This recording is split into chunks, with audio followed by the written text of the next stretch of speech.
What would you say is the one thing in the game you regret adding? Oh man.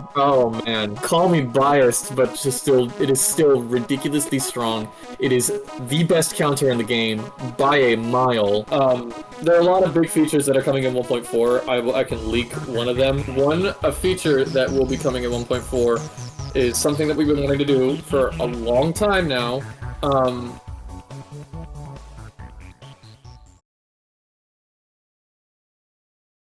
Hey, hello, how do you do, everyone? Starzy here, and yep, we're doing a Soul Skirmish video. Why am I talking about Soul Skirmish? Well, last time I think I accidentally gave the game a little bit too bad of rep. That video was mainly just talking about a lot of issues I had with the Undertale fighting game genre in general, and was also there to announce the Vessel Breakers. I didn't mean to give any hate to anyone.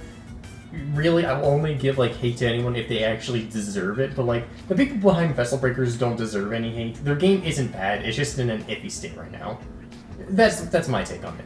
Anyways, this video is more of an actual in-depth review of Soul Skirmish, so hopefully people will want to play the game, try it out, all that stuff. And also, it's mixed in with an interview with the owner of the game. So, hey, if you actually play Soul Skirmish, you'll actually get to hear some of their thoughts on the current state of the game. And I gotta say, he said some pretty obvious stuff as well as some pretty interesting stuff. But, anyways, without further ado, let's just hop right into my thoughts on the game. So first up, I want to point out the game is very techy. You need to know how to do stuff, you need to know how stuff works, because you have to go through a lot of menus in combat in this game. You have your items, you have mercy, you have all the different hacks in the game for the neutral, genocide, and pacifist run that all act differently from each other. Then you have fight, and you need to figure out the difference between blocking and guarding. It's a lot to go through, and sadly the tutorial in the game doesn't really go through a lot of that at the moment. Now I say at the moment because the actual owner of the game, Ruby, is actually working on changing that, because apparently in the next update or couple of updates, I'm not exactly sure when, apparently the tutorial's getting revamped. Here's what he had to say on that. It's sort of a one thing at a time issue, because it's such a broad problem, and there are so many ways we can go at it, and some of the ways we've already been doing, cause, the auto-flee system is probably the biggest step we've taken recently, yeah. Which has helped a lot, but it's still not a perfect system, so we're doing it step by step.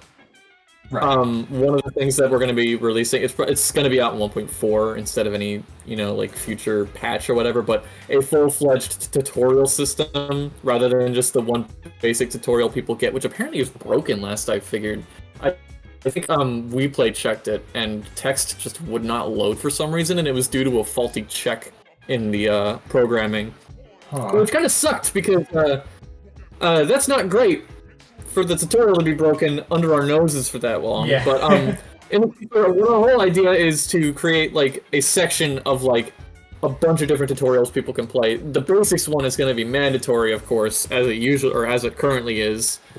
But there will be more tutorials for more in-depth stuff, how the act system works, more in-depth stuff like tech, using items more effectively, more in-depth strategies. Because the game is, I will not hesitate to say the game's a massive knowledge check. There's a lot of small, minute details that can be really difficult to learn without an outside source. So a whole comprehensive tutorial system is probably the biggest thing that we want to bring to the game to help people get used to it, help people get experience. That's really the biggest thing that comes to mind off the top of my head. Yeah, and honestly, I think a tutorial would help a lot, just because even now, when I'm playing with the new systems, I'll be honest, I still get a little frustrated sometimes. And I get that. Sometimes I sometimes get frustrated with it, because it's not only a matter of knowing the systems yourself, but also knowing how to look out for them in other players' actions as well. Yeah, it's more of a knowledge check, and then also quick knowledge checks. Your opponent likes blocking a lot, so hey, maybe reaction time. Yeah. And that can lead to a lot of stress. So, honestly, I think just adding a more in-depth tutorial would help out a lot. There used to be something called the Index. It's a grayed out button on the main menu, but there used to be something called the Index, which was a little in-game wiki back when the game was probably about a third of the size that it is now. Yeah, I remember that. And yeah, the index has been closed for so long just because it'd be such a such a monster to tackle and write all that information down. So probably just gonna move to doing probably just gonna replace the index button with a tutorials button outright on the menu. It just says tutorials and it says learn how to play the game. Yeah, and then it takes you to a little sub menu that gives you a bunch of tutorials you can choose from, little overviews of them, yada yada. That would also make it a lot easier to learn the game instead of just hiding it in the extras menu, in my opinion. The extras menu needs a visual revamp anyways. It's a really legacy feature. Like, that is something that has been in the game since, like, 1.0. That little menu that pops up, that has been in the game for forever. It is horrible visual-wise. There needs to be, like, a fully fledged extras menu with more detail. Right. Out of a side tangent. But yeah, well, I think a new tutorial will definitely help with the game. I don't think it should be the only solution. Because, like, the new user experience is still going to be awful. Because, like, you're still going to need to get used to combat. You're still going to need to learn what exactly your moves do and how to use them. What's the difference between the different routes.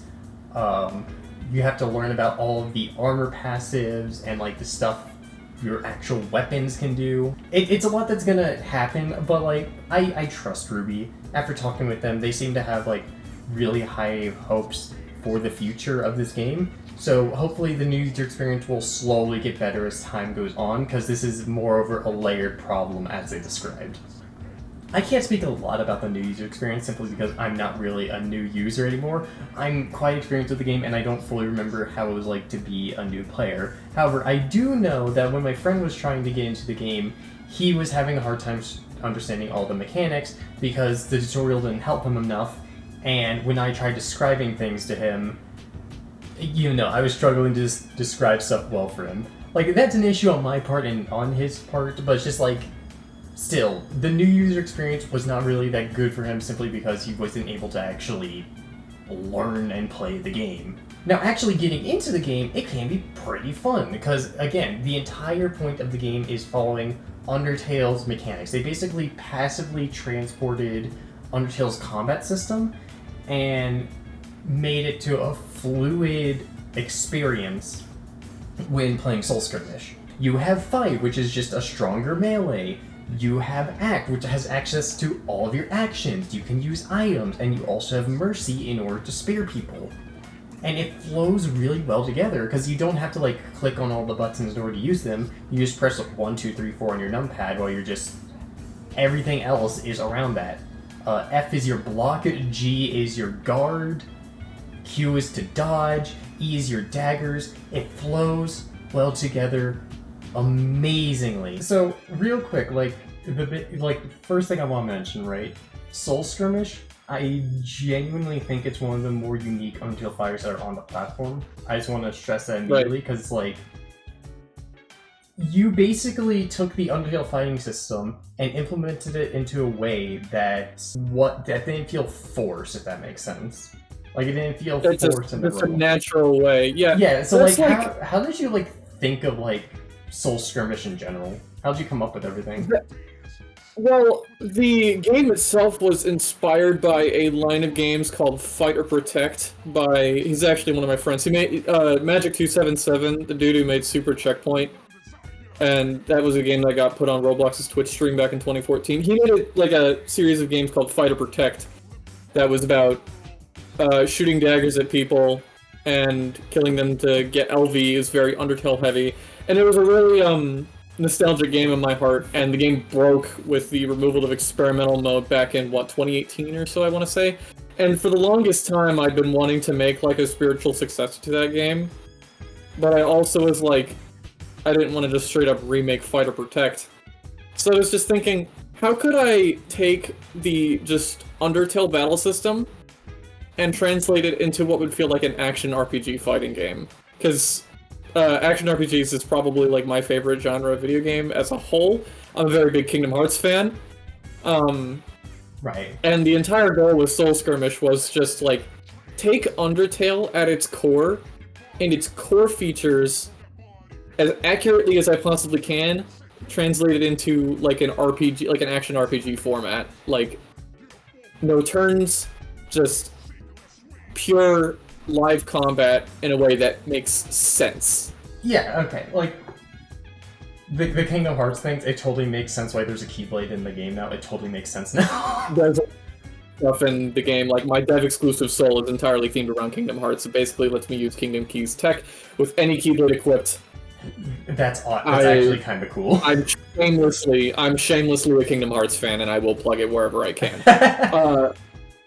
Originally, one of the ideas for the Z targeting system was actually going to be the Kingdom Hearts lock-on, but I decided to just make it the Z target because it just kind of felt better. But even so, having like a combat system that flows well together is the first part, right? As I said in the last video, I have an issues with a lot of the balancing of the game. The neutral and genocide routes, I think, are balanced. Like, they're fine. They might have like some minor issues here and there, but overall, I think they're fine. And the only thing I really have to complain about is something I explained in my last video, which is the whole picking the perfect weapon, armor, and soul combo in order to decimate your opponents. Which, yeah, that was a bit of a nitpick for me. I'll be honest, I was in very much of a mood when recording that video. Either way, that's no excuse for me. The best weapons in the game are locked to their specific soul types. So, like, only Bravery can use the Fist final weapon, only Determination can use the final knife weapon, or Individuality can use the only knife weapon, and Determination can use the only final sword weapon, and sword, armor, Determination armor, whatever, you get the point, it's locked. So like, at that point, you're either going to go for specific weapons and armor combos, or you're going to try and save up enough gold in order to get those really powerful final weapons. Because they're strong, they're powerful, you're going to want them. And even more on top of that, each weapon has their own unique X action, whether it's X Mist or X Slash, which just launches you forward, or summons that mist around you. It's unique to each weapon type, and I think that's really cool. The actual main broken thing in the game, I think, is just pacifists. There, I said it. Pacifists are unfun to find in the game. Like, and if you join the game, you're gonna see at least one pacifist. They can team and not get any sort of downside for teaming, apart from giving you rage, which, if you're fighting, like, multiple pacifists, like 5, it's not gonna matter, because they can just fill up your spare meter. Either way, it does not matter at all. They have really strong moves, and they have the ability to just counter pretty much anything, and you need to play flawlessly in order to have a chance in order to beat a pacifist, unless the pacifist is skilled, in which case you're boned and you're done for. You're in for an unfair fight because they have more tools to their disposal that they can use against you, including the only grab in the game. Like, oh, okay, yeah, you can just jump to dodge to grab. And I'm like, okay, that's cool, that's fine, but it's also just like, it's still a grab, and the only grab in the game, and it stops me from doing anything instead of just being like an instant thing. It just draws out the fight, and it's goddamn annoying. So before I like rant and lose all my brain cells ranting about this, here's clips of me getting absolutely destroyed by pacifists, then rage quitting my recording, by the way, and then the developer's thoughts on it.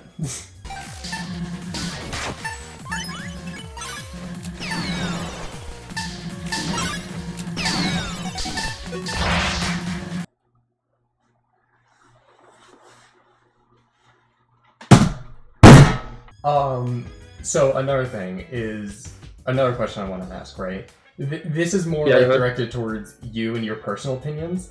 Right. What would you say is like the one thing in the game, if anything, you regret adding, or just want to change or remove so desperately but can't for some reason? Oh man. Oh shoot, that's...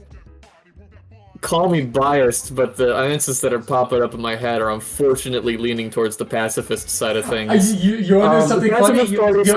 No, stop for a second, because that's actually going to be the next question I was going to ask. Yeah, okay, so from my experience, right, I hate fighting pacifists. I do not find it fun to fight them at all. Like, I think like it's a cool idea. That's a common opinion, actually. Yeah, I think it's cool, right? It's a cool concept, being able to spare your opponents and unlock an entirely new path, even though Savior sucks. Savior's definitely getting changed. It's very legacy right now. Like you need to nerf pacifist but buff Savior, but somehow not make it either way. Like, point is, like... Yeah. I have a bunch of things I can say on that regard in terms of pacifist balancing, too, so... Yeah, so, like, the whole thing is, like, pacifist is unfun to fight, because it's just, like, they have the only grab move in the game. A lot of their utility is very range-based. Like, I know, like, Genocide and Neutral has, like, moves that can allow you to get closer, and you have stuff like Debilitate. However, like, Pacifist can just, like, stay far away and still, like, pepper away at your Pacifist meter. Pacifist has a lot of zoning tools, and it has not one, not two, but 3 options to completely eliminate anybody's ability, or their target's ability to use the fight button, being Harass, Concentrated Encourage, and Ball, which Ball is the big one that I wanted to stress, is that is, like, bar none the strongest move in the game right now. Yeah, is Ball. absolutely. It is what a lot of people consider would be the one... For some reason, one of our players, Bitrack, says that Ball is, like, the one thing keeping Pacifist afloat, which I disagree with. Wait, I disagree with that in the sense that Ball is not the only thing keeping Pacifist afloat. It is still ridiculously strong. It is the best counter in the game by a mile, and it is absolutely getting a lot of changes in Renewing Mix 5, the final patch that we're, or hopefully final patch that we're going to put out before we actually dive knee deep into working on 1.4. The thing with Ball is the counter uptime is really obscene.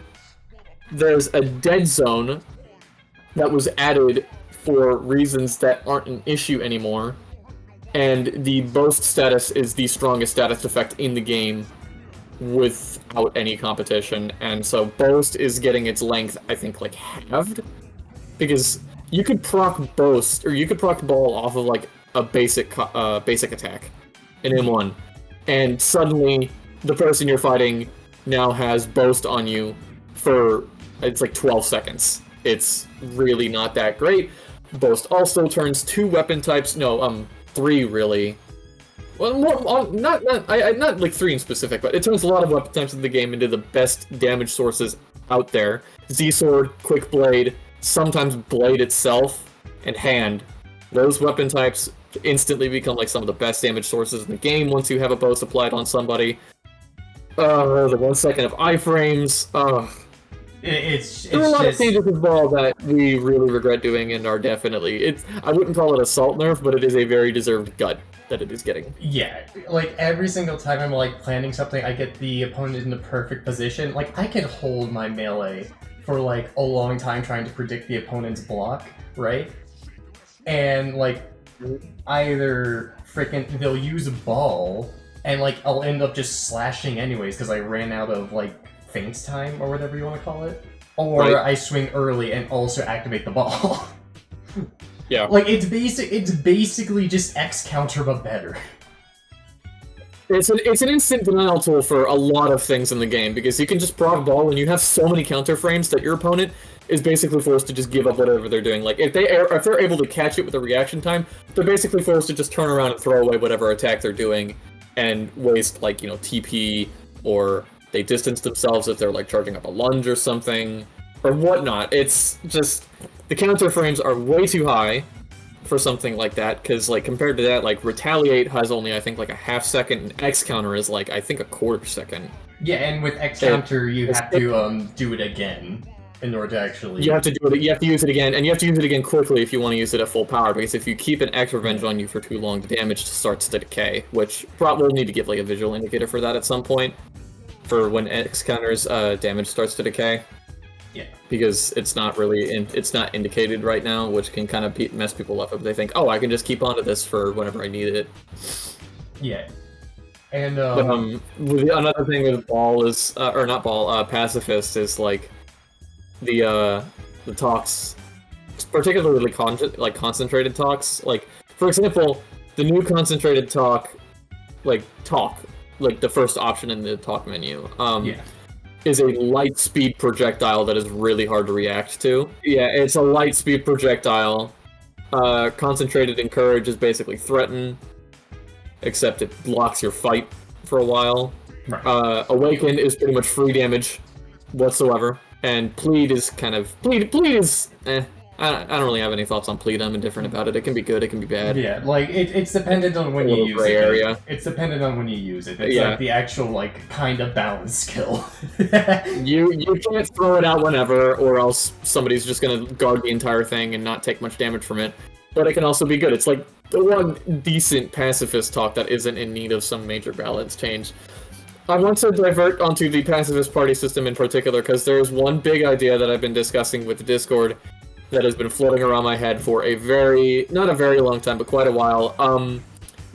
We were going to introduce a downing system in 1.4 where instead of outright dying, a pacifist party member could get downed when they reach 0 HP or get spared.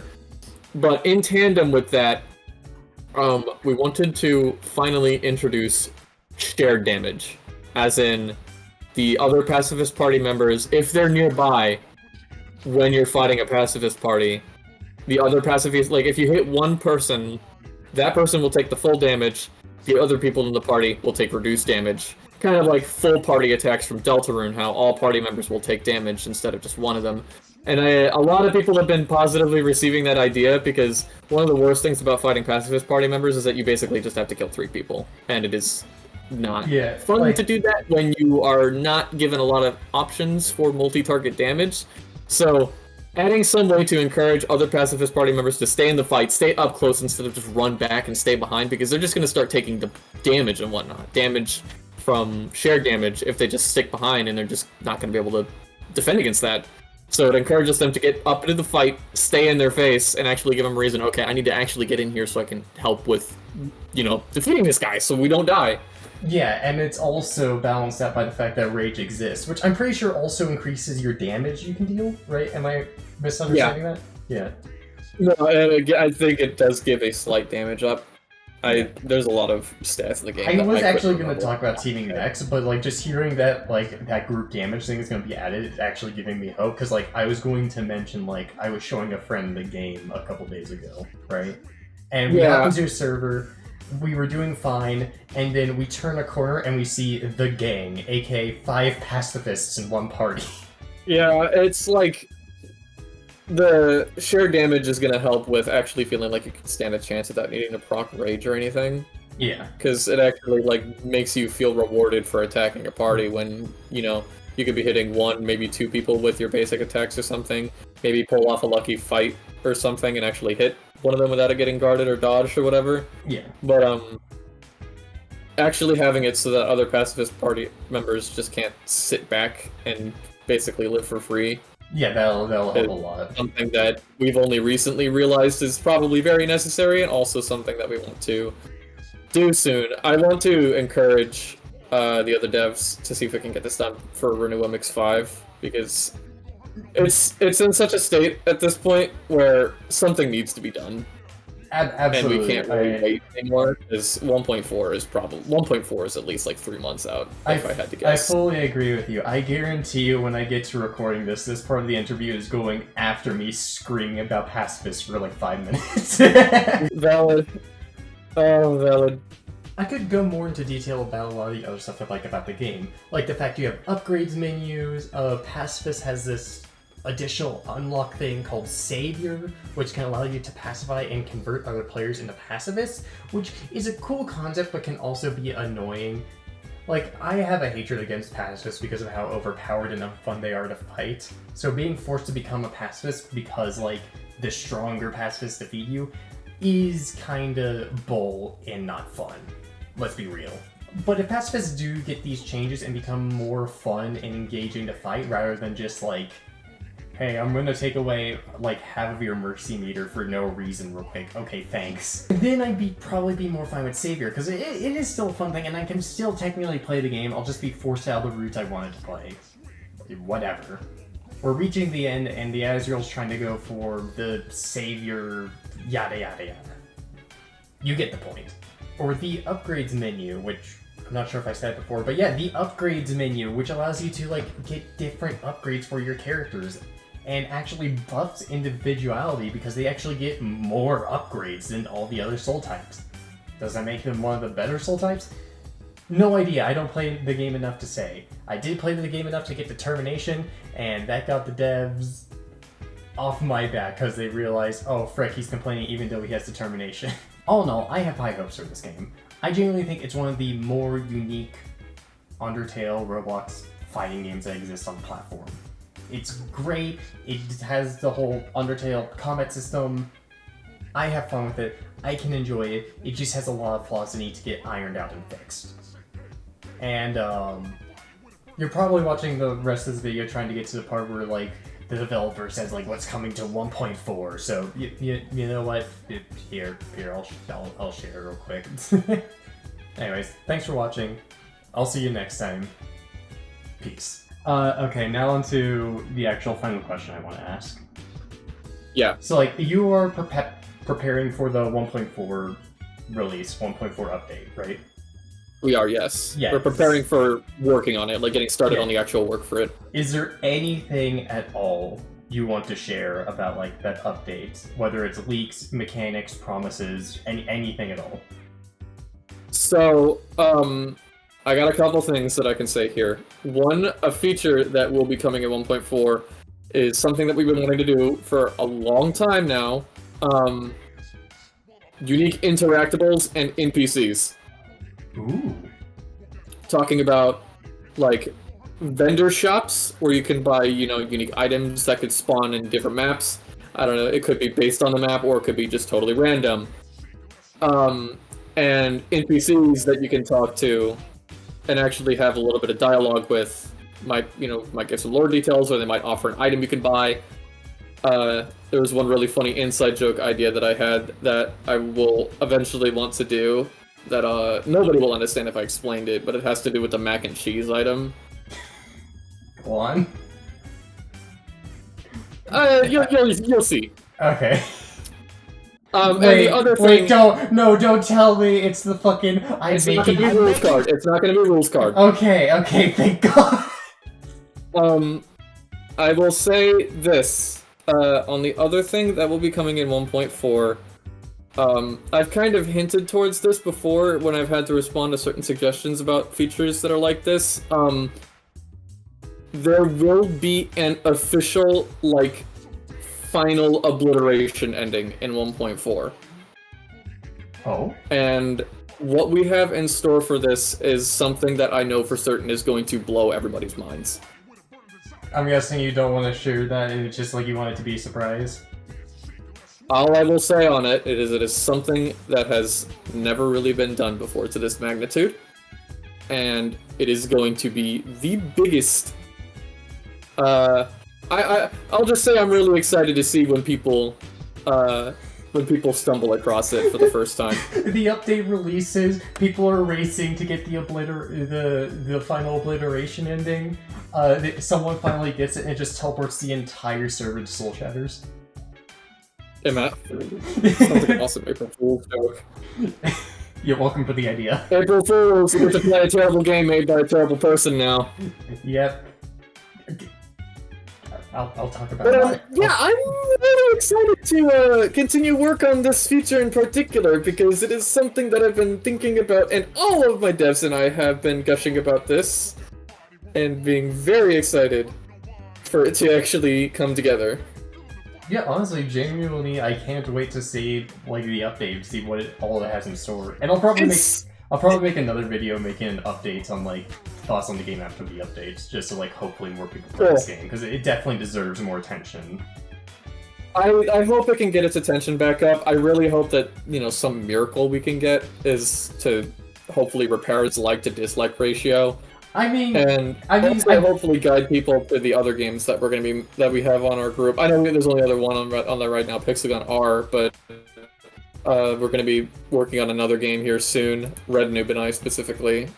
So hopefully getting the game more attention again, because it used to have player counts in the triple digits back in 1.2 and whatnot. Yeah, I remember that. Anyways, yeah, I think that's it. Thanks for letting me have this interview.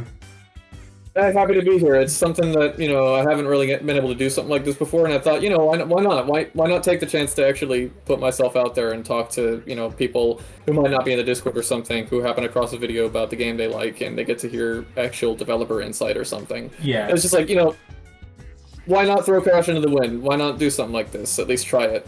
So I'm happy to be here. I'm happy to be able to answer these questions and give a little bit of insight on the Proceed to game. do an interview with you every update. Oh god. You've opened up a can Routine of developer worms. updates. Oh boy.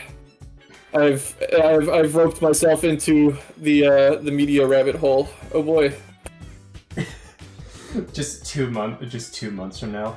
So I'm really happy with the update that came out, but I must say the April Fool's part of the update really pissed off a lot of people. It did.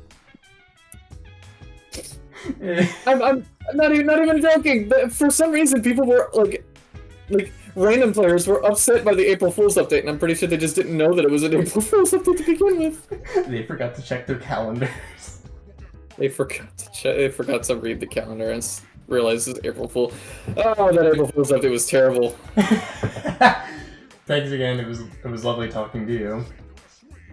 Yeah, I'm happy to be here. I'm glad to be able to participate in this for you. Yeah.